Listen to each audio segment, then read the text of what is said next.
In this question, we have to determine which statement is true given the four distractors. So we've got 2 to the 0 equals 0, 4 to the 3 equals 3 to the 4, 5 to the 3 equals 5 times 5 times 5, and 10 to the 3 or 10 cubed equals 100. So let's start with A.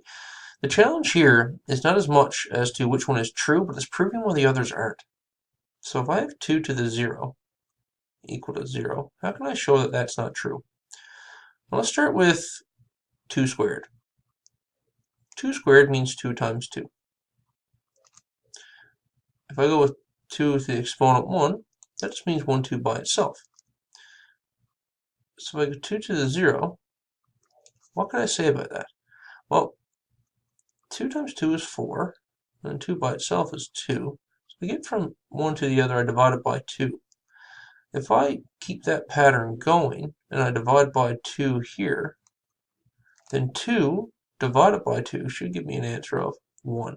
So that doesn't follow the pattern of powers, so that we can rule that one out. For 4 to the 3 equal to 3 to the 4, that would say that 4 times 4 times 4 is equal to 3 times 3 times 3 times 3, which we can really just multiply out. 4 times 4 is 16. 16 times 4 is 64. And 3 times 3 is 9, times 3 is 27, times 3 is 81. So that wouldn't be true either. We've just shown or talked about the idea that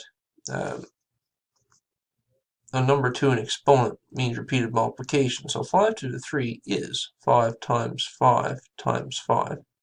So C is our correct answer. And I guess to round off all four choices, if we look at 10 cubed being equal to 100, is that true or not? Well, 10 cubed equals 10 times 10 times 10. 10 times 10 is 100, but 10 times 10 times 10 is a 1 followed by 3 zeros, or 1,000. So leaves this choice out as well.